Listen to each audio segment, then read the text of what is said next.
하나님의 말씀, 요한복음 15장 12절부터 27절 끝절까지 제가 한 절 여러분이 한 절 교독하겠습니다. 내 계명은 곧 내가 너희를 사랑한 것 같이 너희도 서로 사랑하라 하는 이것이니라. 사람이 친구를 위하여 자기 목숨을 버리면 이보다 더 큰 사랑이 없나니. 너희는 내가 명한 대로 행하면 곧 나의 친구라.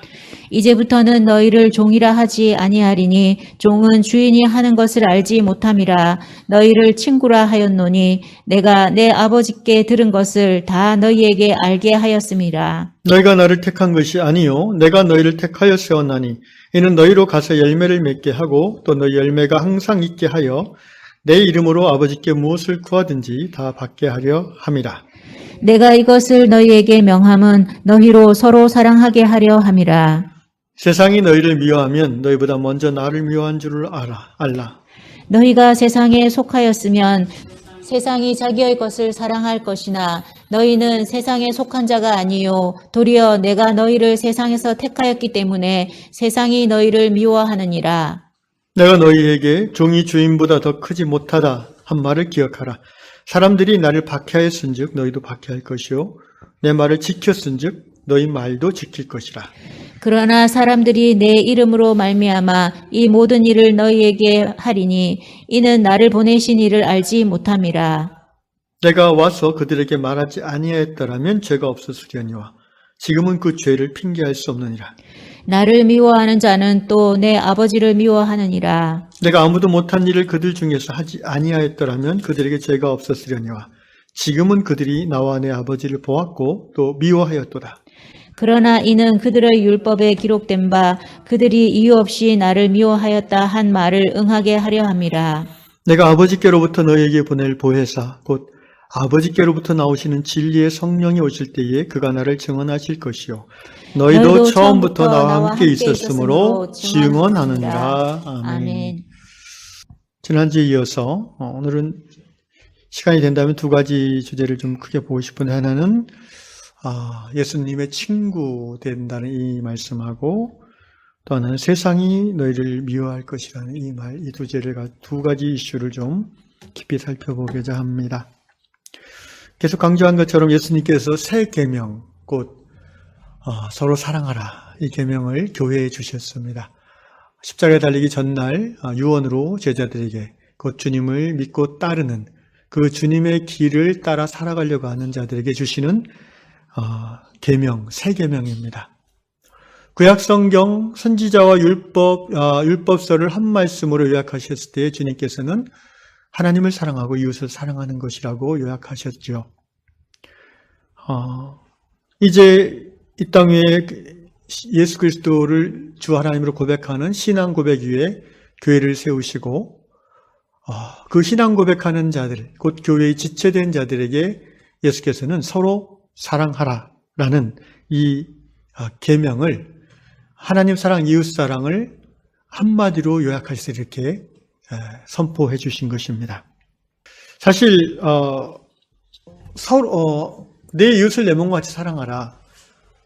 그것은 이제 하나님을 사랑하지 않고는 불가능한 일이죠.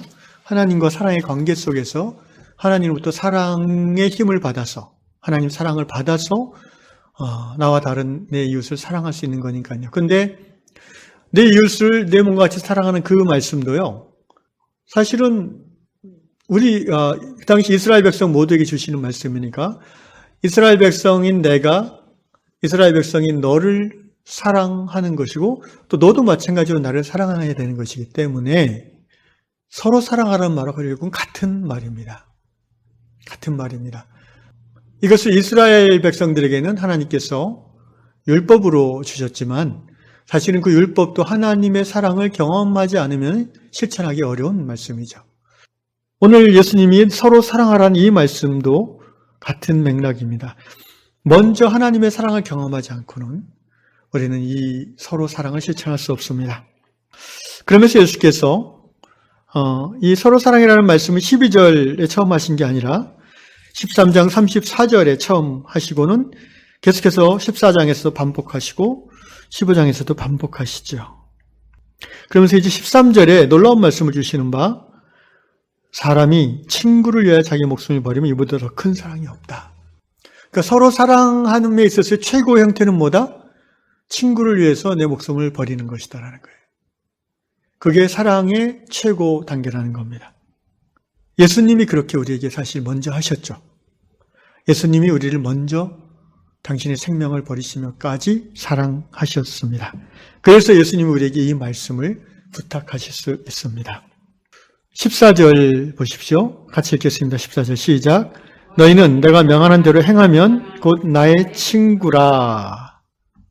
성경에서 하나님과 이스라엘의 관계, 예수님과 예수님을 따르는 제자들과의 관계를 묘사하는 비유적 표현들이 꽤 많이 있습니다. 예를 들면 구약시대 이스라엘 백성들을 향해서 하나님은 여호와는 나의 목자시니 이렇게 말씀하도록 했습니다. 이스라엘이 하나님의 양이고 하나님은 이스라엘의 목자시라고 했죠. 또 호세아서 같은 데 보면 하나님은 이스라엘 백성의 신랑이고 이스라엘은 하나님의 신부라고도 표현했습니다. 목자와 양, 신랑과 신부 이런 표현들은 굉장히 가깝고 사랑하는 관계를 묘사할 수 있는 말입니다.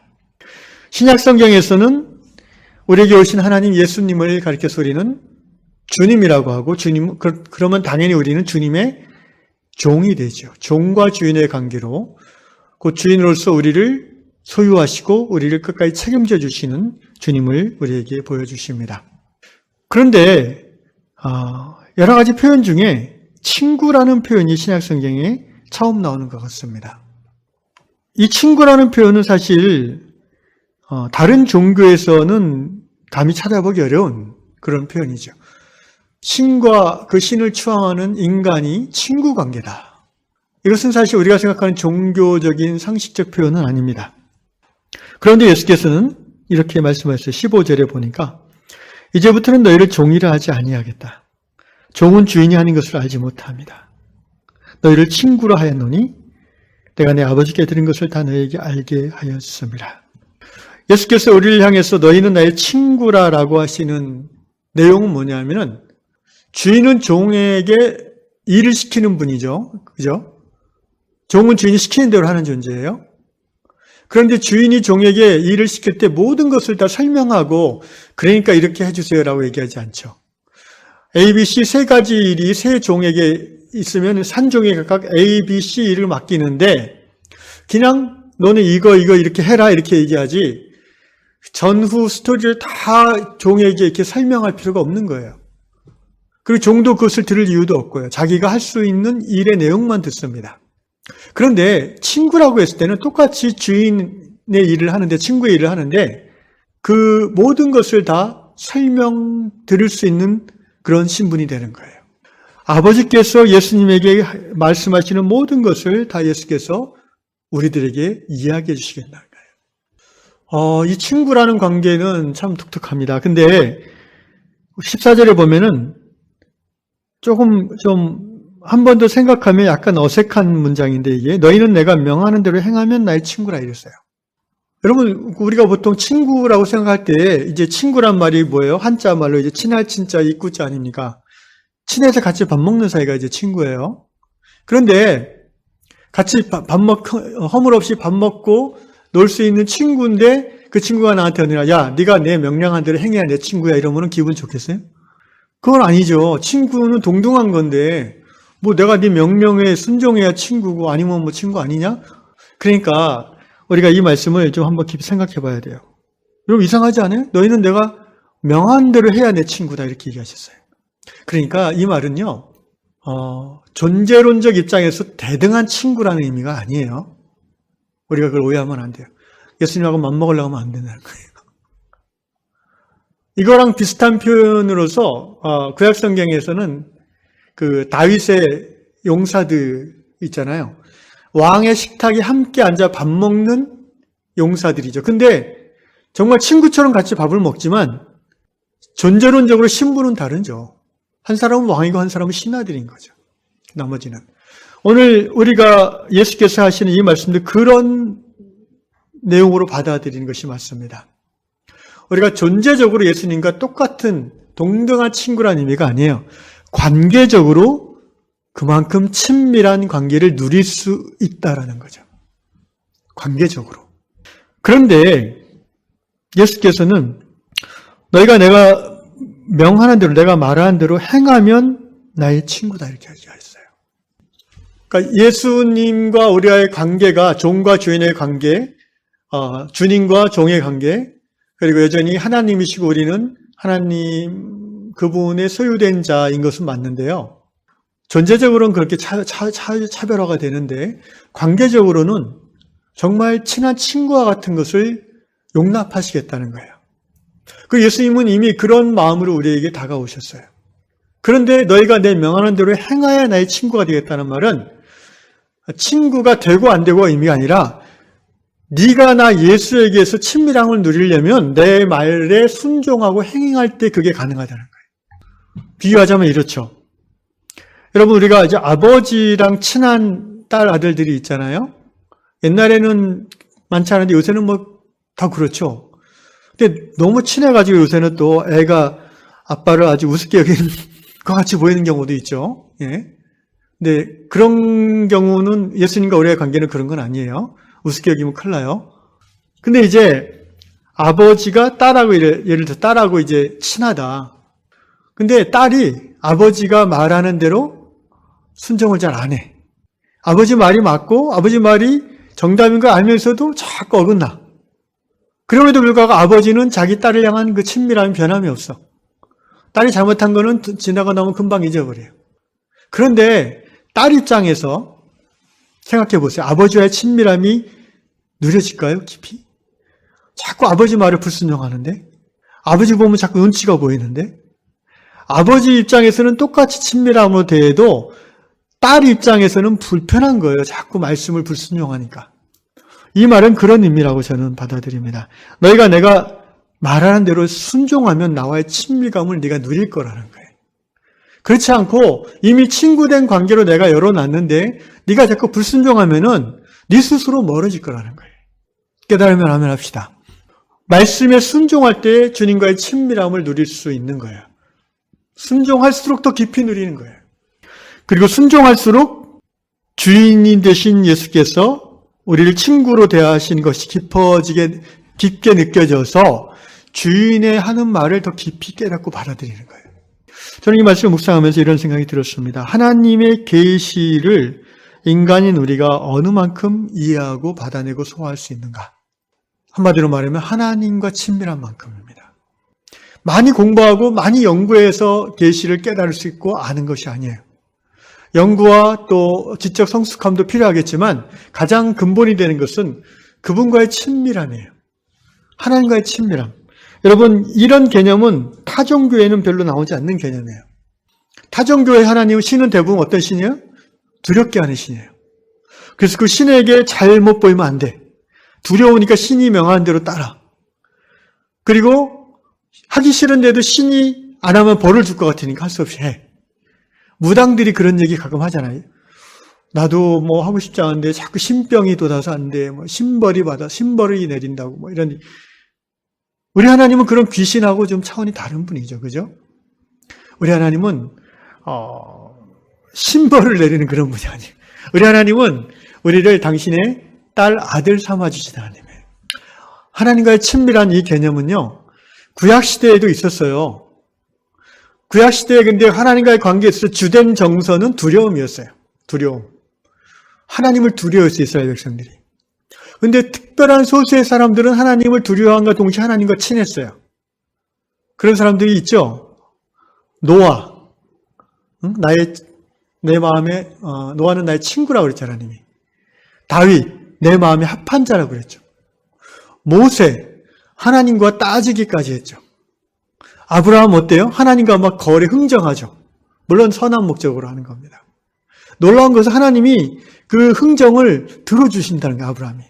소돔과 고모라의 의인 50명, 45명, 40명. 아브라함이 막 깎잖아요. 어떻게 하나님이 두렵기만 하다면 그런 행동이 나올 수 있겠어요? 그냥 시키는 대로 내내 해야죠. 그런데 아브라함은 하나님이 어떤 분인지를 알았던 거예요. 두려울 만큼 경외스러운 분이기도 하지만 또한 깊이 존경하고 사랑할 만큼 가까운 하나님. 사랑의 하나님을 알았던 거죠. 다윗은 그런 하나님과의 친밀함을 대표하는 구약적인 인물의 한 사람입니다. 그것이 신약 성경에 와서는 우리 하나님과의 관계에 있어서 이제 두려움보다 친밀함 쪽으로 무게추가 옮겨진 거예요. 누구 때문에? 바로 예수님 때문에. 예수님이 우리의 모든 죄를 짊어지고 십자가에 달려 죽으시고 대속의 죽음을 당하시고 부활하셨잖아요. 그 십자가 진리를 마음으로 입으로 시인하는 자마다 죄를 사함받고, 아멘. 하나님의 용서를 얻잖아요. 그러면 원래 우리가 옛날 하나님 모를 때 하나님을 두려워했던 가장 큰 이유는 뭐예요? 우리가 죄인이기 때문에 그래요. 하나님은 거룩하시기 때문에 죄와 함께하지 않으세요. 그래서 우리가 거룩하신 하나님을 죄인으로서 두려워할 수밖에 없는 건데, 예수 십자가 대속의 공로를 힘입어 죄사함 받았기 때문에 이제는 더 이상 두려워하는 종의 영이 아니라 로마서 8장 15절 뭐예요? 아버지라고 부를 수 있는 양자의 영을 주셨어요. 아멘. 그래서 우리가 하나님과 친해질 수 있는 거예요. 그런데 왜 여러분이 하나님과 친해지는 느낌이 안 드냐 하면은 예수님 말씀하셨던 너희가 내 명하는 대로 행해야 내 친구로서 친밀함을 누릴 텐데 잘 그게 안 하니까 그런 거예요. 근데 분명히 하나님은 열어놓으셨어요. 하나님의 딸, 하나님의 아들로서의 관계를 우리에게 열어놓으셨고요. 또 예수님이 친구라는 관계를 우리에게 열어주셨어요. 이제 우리가 그 관계에 깊이 들어가기만 하면 돼요. 그래서 그 친한 친밀함을 누리는 만큼 우리가 좋아서 말씀대로 실천하면 돼요. 그러면 더 깊은 하나님의 계시를 깨달아요. 하나님과 친한 사람이 하나님의 계시를 많이 깨닫는다니까요. 뭘 성경을 많이 외우고 뭐 그런 것이 아니에요. 그건 이제 자연스러운 열매일 뿐이고, 하나님을 쉽게 말하면 뭐라고 할까? 하나님에게 어리광 부릴 수 있는 정도의 친밀함? 하나님에게 따질 수 있는 정도의 친밀함? 그렇지만 이렇게 막 버릇없는 그런 아이가 아니라 깊은 신뢰를 가지고 하나님께 모든 것을 다 말하고 나눌 수 있고, 심지어 하나님 앞에서 막 미워하는 원수에 대해서 욕도 하고 증오도 하는 그 정도의 친밀함. 그런 친밀함을 누릴수록 우리는 그분의 말씀, 계시를 깨닫고 또 행할 수 있는 힘이 생기는 줄로 믿습니다. 하나님과의 친밀함은 그래서 신약 성경에서 말하는 하나님과의 관계에 굉장히 중요한 부분. 이것이 중심이에요. 하나님과 친한 사람. 그래서 여러분이 어디 가서 나 하나님과 친한데 이런 얘기하면 또 오해를 많이 받겠지만 속으로는 우리가 그렇게 여겨도 되는 거예요. 하나님과 친하다. 하나님이 좋다. 하나님과 더 가까이 하고 싶다. 하나님의 사랑을 더 누리고 싶다. 뭐 이런 이 감성적인 표현들이 신약시대 하나님과의 관계에서는 아주 자연스러운 것이 돼야 되는 거예요. 어떤 종교로서, 종교 안에서 드러나는 그런 벌 주고 복 주고 상 주는 그런 하나님으로부터 한 걸음 더 나아가야 되는 거예요. 살아있는 인격적인 관계란 게 그런 거예요. 인격적인 관계란 게 딱딱하고 이런 것만이 아니잖아요. 정말 서로의 속사를 더듬을 수 있을 정도로 친밀함을 누리는 하나님과의 관계잖아요. 속사정을 서로 아뢰고. 보세요. 우리가 하나님께 우리의 아주 속에 있는 야들야들한 속사정까지 깊은 것까지 다 나누잖아요. 그러면은 우리도 하나님의 속사정을 그만큼 알 수 있는 길이 열리는 거예요. 하나님의 깊은 곳까지 통달하시는 성령께서 우리에게 하나님의 속사정을 깨닫게 해주시는 거예요. 하나님을 그만큼 더 깊이 경험하고 아는 거예요. 여러분, 하나님을 깊이 알면은 그 사람은 변화될 수밖에 없어요. 하나님을 닮아갈 수밖에 없다니까요.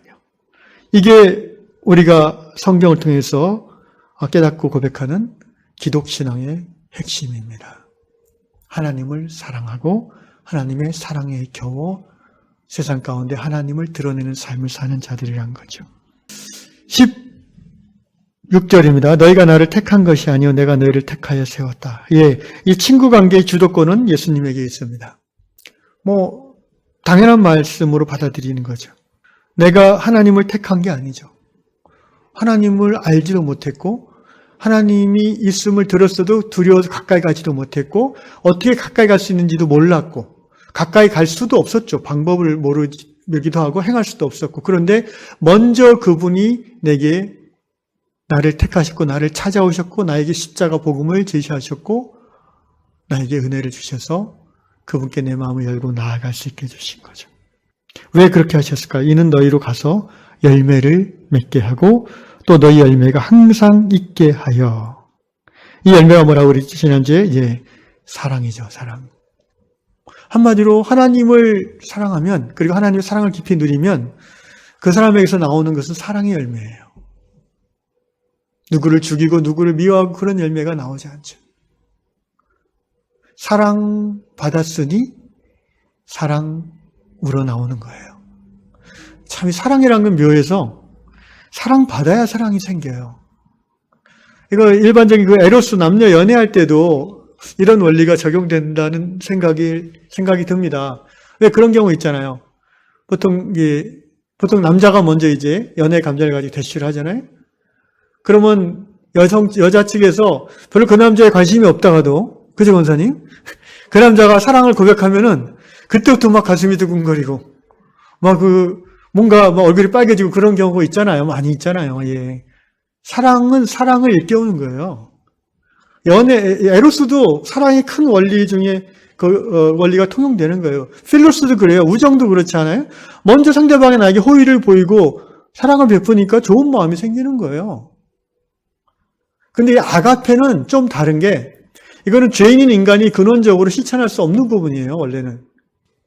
인간의 모든 사랑은 조건적이거든요. 에로스도 그렇고, 필로스도 그렇고, 우정도 그렇고, 스토익의 스승 제자의 관계도 그렇고, 부모 자식 간의 사랑도 그렇잖아요. 사실은 조건이 있잖아요. 내 새끼니까 사랑하는 거고, 저 자매가 내 마음에 드니까 내가 좋아하는 거고, 사랑하는 거. 그렇죠?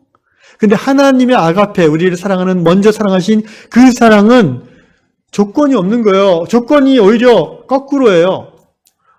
로마서 5장 8절, 우리가 아직 원수 되었을 때에 하나님께서 당신의 아들을 십자가에 달려 죽게 하심으로 우리를 향한 하나님의 사랑을 증거하셨다라고 하잖아요.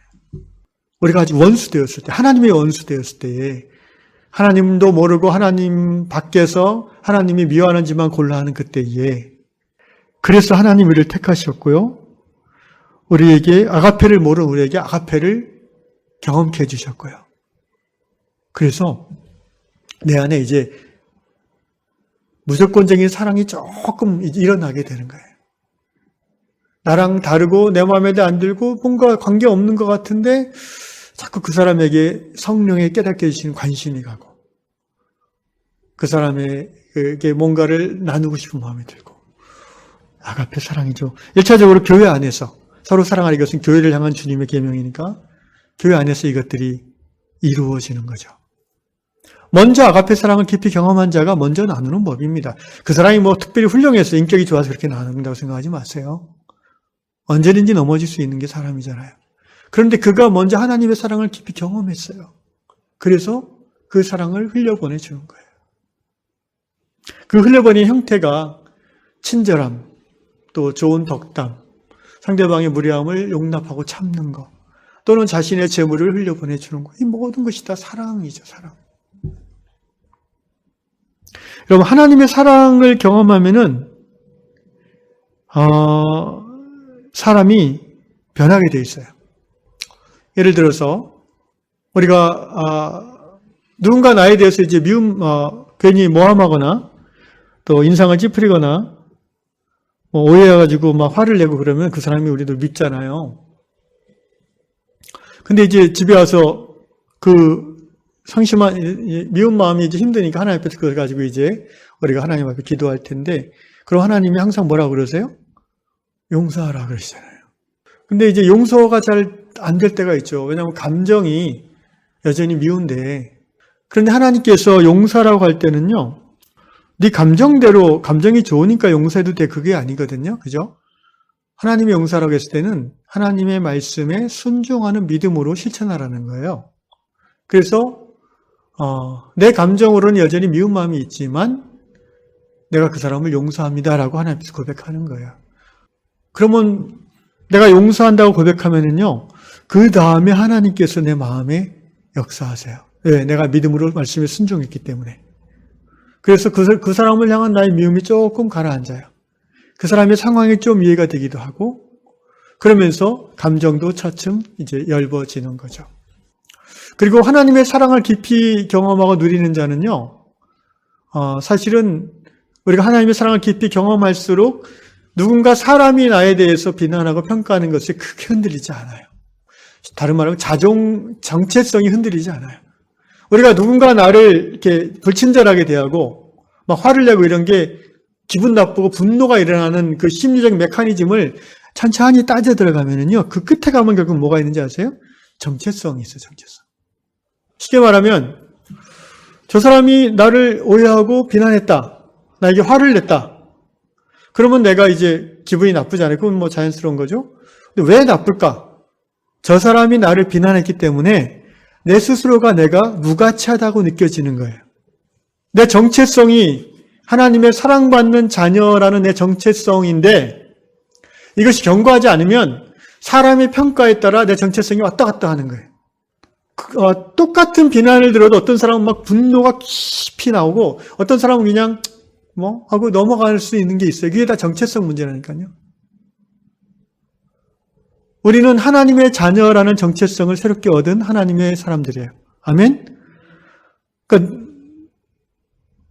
내가 신분이 어떻든 상관없어요. 내가 직업이 뭐든, 내가 성별이 남자는 이제 나이가 많든 적든, 뭐 팔이 하나 있든 없든, 장애가 있든, 외모가 어떻든, 재산이 어떻든 상관없어요. 우리가 갖고 있는 가장 제1의 정체성은 뭐냐면은 하나님의 딸, 하나님의 아들이라는 거예요. 그리고 하나님이 나를 그렇게 사랑하신다는 거예요. 그럼 하나님이 나를 사랑하신다는 이 확신이 내 마음을 든든하게 하는 거예요. 내 어깨를 딱 힘이 들어가게 하는 거예요. 움츠러지지 않게 하는 거예요. 예를 들어서 여러분, 어느 회사 직원이라고 봅시다, 우리가. 그 회사 회장님이 불러가지고, 나 자네 정말 좋아. 자네 신뢰해. 자네 대단해. 내가 밀어줄게. 힘든 거 있으면 다 얘기해. 그러면 그 직원이 얼마나 이 어깨가 으쓱하겠어요. 그죠? 그 회사 자기가 속한 팀의 과장님이 자기를 불러다 그렇게 얘기해도 으쓱할 텐데, 최고 권위자인 회장님이 그렇게 하면은 얼마나 으쓱하겠어요. 아마 사장이 불러다 야단을 쳐도 별로 속이 흔들리지 않을 거예요. 왜? 난 회장님 백이 있는데 이렇게 되는 거죠. 내 주위 사람들이 저 사람은 뭐 저래 이래 뭐 교회 안에서 누가 뭐 이래 해도 기분은 나쁘겠지만 최고의 보스이신 권위자이신 하나님이 괜찮아, 내가 너 사랑해 라고 날마다 말씀하시는 그 친밀한 음성을 내가 들을 수 있다면 나는 흔들리지 않는다. 그리고 더 쉽게 그 사람을 용서할 수 있는 힘이 나오는 거예요. 이게 사랑받은 자의 모습인 거예요. 그래서 이 사랑을 깊이 경험한 자는요, 자기를 모욕하고 자기를 판단했던 그 사람에게 다시 찾아가서 사랑을 고백할 수 있는 거예요. 감싸줄 수 있는 거예요. 이걸 이제 상담에서는 이 법화가 크다고 그래요. 이 갑바라고 하나? 이런 게 아주 튼튼한 거예요. 그래서 또 쿡쿡 찔러도 뭐 크게 약간 아프고 마는 거죠. 근데 이게 약한 사람들은 쿡 찌르면 푹 들어가는 거예요. 그럼 막 중상을 입는 거예요. 며칠을 사경을 헤매요. 신앙, 교회를 다니니 아니니 또 그렇게 되는 거죠. 시험 든다는 것도 결국 가치는 있지 아니겠어요? 신앙생활 가운데. 왜 사람 보고 시험 들겠어요? 하나님의 사랑 가운데 든든하게 서 있지 못해서 그런 거죠. 사랑하는 유양의 형제자매 여러분, 하나님이 우리를 사랑하십니다. 그리고 예수님이 우리를 친구 관계로 인정하시고 그 사랑의 친밀함을 누리도록 우리에게 열어주셨어요. 그래서 그 사랑 깊이 누리는 우리가 그분의 말씀을 순종하면 더 깊이 누리게 되고요. 그러면 더 많은 사랑의 열매를 맺을 수 있게 되는 거예요. 우리 요한 공동체 안에 이러한 하나님 사랑의 선순환이 풍성하기를 축원합니다. 17절 말씀 다시 결론으로 말씀해 주시죠. 내가 이것을 너에게 명함은 너희로 서로 사랑하게 하려 함이라. 그러면서 이제 세상이 너희를 미워한다는 얘기가 나와요. 이게 참 우리가 이제 좀 듣기가 어려운 얘기인데 마음이 부담스러운 얘기잖아요. 근데 잘 들어보시면 오히려 힘이 되는 얘기입니다. 자, 18절부터 읽겠습니다. 시작. 세상이 너희를 미워하면 너희보다 먼저 나를 미워한 줄을 알라. 너희가 세상에 속하였으면 세상이 자기의 것을 사랑할 것이나 너희는 세상에 속한 자가 아니요 도리어 내가 너희를 세상에서 택하였기 때문에 세상이 너희를 미워하느니라. 내가 너에게 종이 주인보다 더 크지 못하다는 말을 기억하라. 사람들이 나를 박해하였은즉 너희도 박해할 것이요 내 말을 지켰은즉 너희 말도 지킬 것이니라. 우리 예수님은 이 교회 성장하기 관점에서 보면 훌륭한 목사님이 아니에요.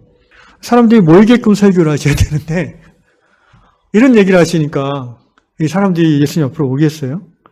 나 예수 믿으면 이 땅에서 잘 먹고 복받고 자손 잘 되고 건강하고 높은 지위 오르고 이렇게 얘기해도 사람들이 믿을까 말 건데 예수님은 뭐라고 하시는지 아세요 지금? 나를 믿으면 세상이 너희를 미워할 거야. 그냥 미워하는 것이 아니라 박해를 할 거야. 왜냐하면 세상이 나를 먼저 박해했거든. 그러니까 나를 따른 너희도 박해할 거야.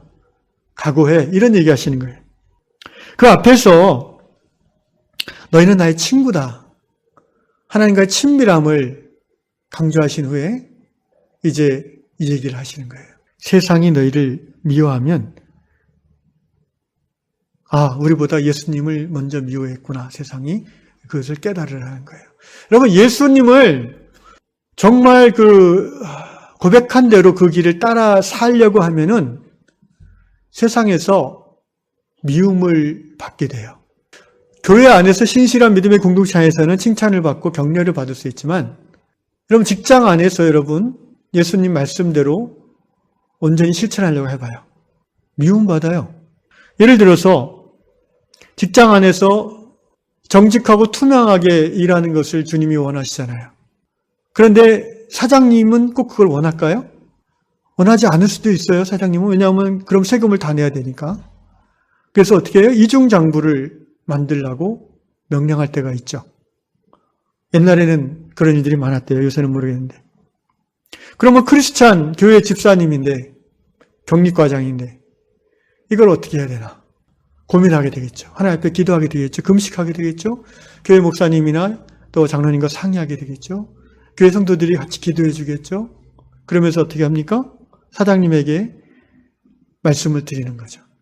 장기적으로 보면 회사에게 이게 이익이 되지 않습니다. 이러면서 그때는 이제 자기 자리를 걸고 할 수밖에 없는 거겠죠.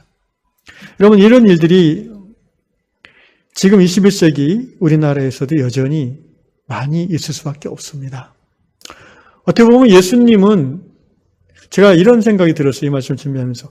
예수님은 AD 1세기 유대 나라에서 공익제보자가 아니었나 싶은 생각이 들어요. 공익제보자가 뭔지 아세요? 사회의 전체의 이익을 위해서 그 회사의 비리를 폭로하는 사람이죠. 우리나라 같이 이제 뭐라고 하죠? 이 군대 문화, 패거리 문화, 나쁜 말로, 또는 시종 문화, 고향 따지고 학벌 따지고 이런 인맥관계를 중심으로 사회가 구성된 속에서는 이 내부 고발, 공익제보 이런 것들이 굉장히 어렵습니다. 아니 어느 조직이나 어느 나라나 사실 그럴 거예요. 쉽지 않은 거예요. 예수님은 그 당시에 타락한 성전 제사 제도에 대해서 공공연하게 그것들을 비판하셨어요. 예수님이 여러분 제사장이나 바리새인들의 미움을 받아서 죽게 된 결정적인 계기가 된 사건이 뭔지 아세요? 성전 정화 사건이잖아요.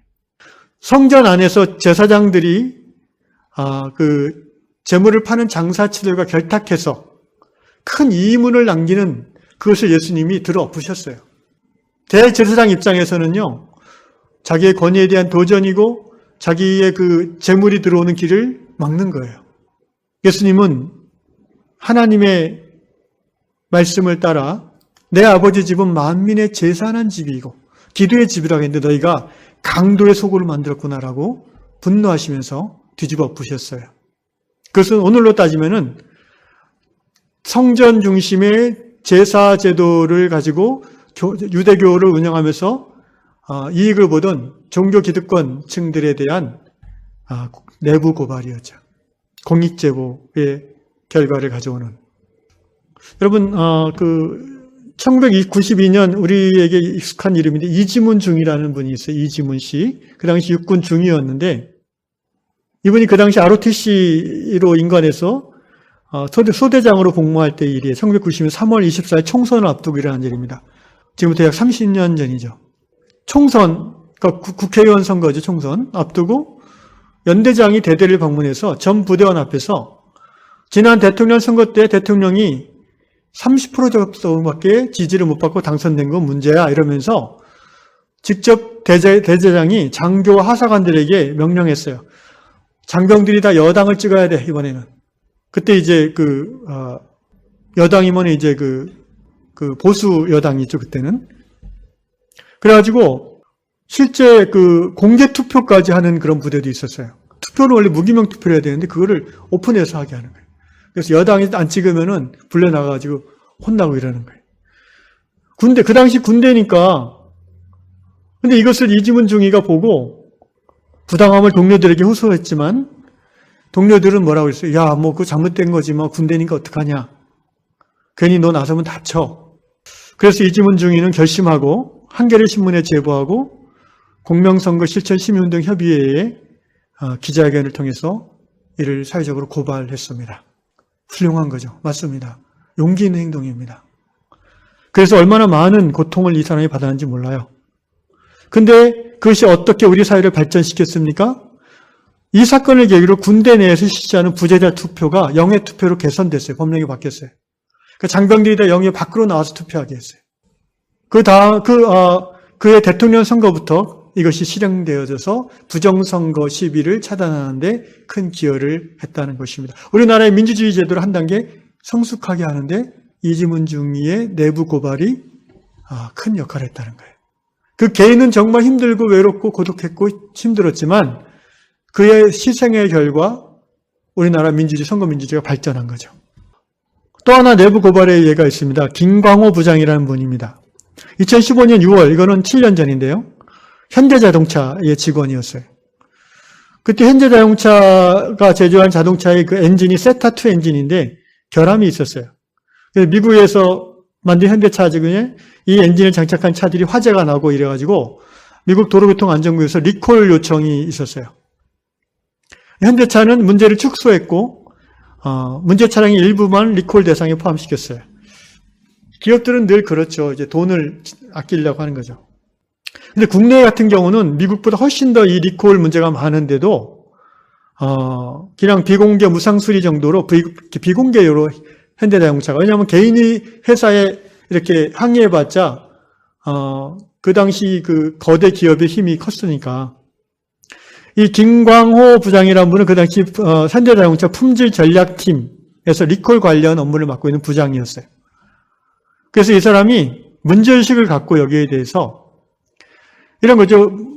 지금 우리 현대차의 문제가, 엔진 문제가 100이면, 그러니까 리콜이란 건 뭐예요? 자동차 하자가 있으니까 회사에서 전량 그 제품을 다 회수해서, 똑같은, 리콜 없는, 문제 없는 제품으로 다 소비자에게 줘야 되는 거예요. 그러니까 회사 입장에서는 뭐 이게 수백억, 수천억이 드는 문제죠. 한번 리콜 들어가면.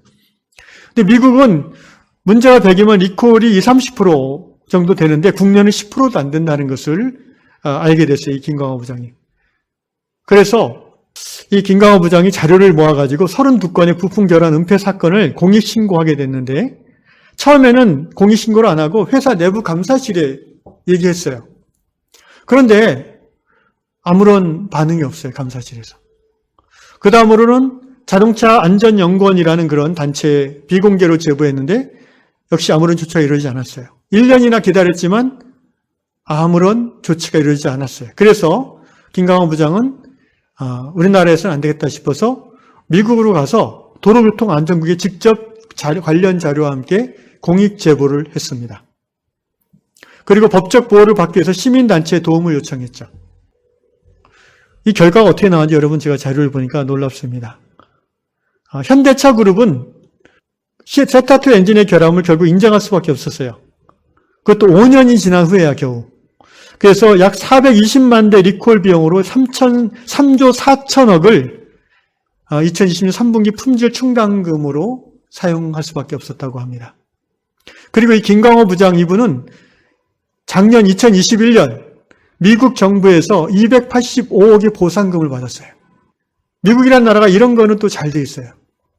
그가 겪은 개인적인 엄청난 고초에 대한 정당한 보상이라고 할 수 있는 거죠. 저는 예수를 믿는 그리스도인이 사실은 이런 일의 주역들이라고 생각합니다. 예수님처럼 그 거대한 성전 중심의 유대교 구조에 파묻혀가지고 이것이 잘못된 것을 알면서도 침묵하는 다수가 아니라 하나님 앞에 깊이 기도하며 십자가의 예수를 바라보면서 여러분 이렇게 행동하면 세상 사람들이 그 회사 사람들이 그 사람을 좋아하겠어요? 그 군대 상관들이 그를 예뻐하겠어요? 막 잡아먹으려고 그러겠죠. 늘 나오는 말이 이런 말일 거예요. 너만 잘났냐? 너만 깨끗하냐? 이런 거 있잖아요. 세상이 너희를 미워하면 너희보다 먼저 나를 미워한 줄 알라. 너희가 세상에 속하였으면 세상이 자기 것을 사랑할 것이나 너희는 세상에 속한 자가 아니요 도리어 내가 너희를 세상에서 택하였기 때문에 세상이 너희를 세상에 속했다는 것은 세상을 따라 사는 자라는 거예요. 그러면 세상이 그를 미워할 이유가 없어요. 끼리끼리 겸사겸사 좋은 게 좋은 거. 그런데 예수를 따르는 자, 예수에게 속했기 때문에 세상이 그를 미워할 거라는 거예요. 사랑하는 유양의 성도 여러분, 좋은 게 좋은 게 아닙니다. 옳은 게 좋은 거예요. 하나님 말씀대로 행하는 게 좋은 거예요. 우리가 예수를 정말 제대로 믿고 따르는 제자라면 어떻게든 세상을 살면서 불이익을 경험하게 돼요. 지금 우리나라가 종교의 자유가 온전히 이루어지고 여러 가지 자유민주주의적인 것들이 다 갖춰져 있기 때문에 예수 잘 믿는다고 박해를 받을까요? 하지만 아니에요. 그건 우리가 예수를 제대로 안 믿어서 그런 것 같아요. 정말 자기가 있는 그 공동체에서, 직장에서, 일터 현장에서 제대로 믿으면 다른 사람들의 격려와 칭찬과 또 칭찬도 존경도 받을 수 있겠지만 한편으로는 반드시 불이익을 받고 손가락질을 받습니다. 성경은 이것을 요한복음 15장부터 우리에게 미리 경고해주고 있어요. 예수님이 직접 말씀하셨습니다. 너희는 세상에 속하지 않고 내가 너희를 택해서 나에게 속하게 한 자이기 때문에 세상이 너희를 미워할 수 있다. 미워할 뿐 아니라 박해까지도 할 수 있다. 우리 한국 사회 최근 한 20, 30년 사회, 경제, 정치 분야를 관심 있게 본 사람들이라면 지금 제가 얘기한 이 example 외에도 다른 어떤 정치적인 또는 여러 가지 분야의 이런 세상에 지탄을 받았던 나쁜 일을 해서가 아니라 옳은 일을 했기 때문에 세상에서 외롭고 고독했던 심지어 감옥까지 갔던 그런 많은 사람들을 떠올릴 수 있을 거라고 생각을 합니다. 사랑하는 유양성들, 우리 유양 공동체 안에도 조심스러운 말씀이지만 이런 세상의 미움을 당하는 성도들이 나올 수 있기를, 많이 나올 수 있기를 예수님의 이름으로 축원합니다.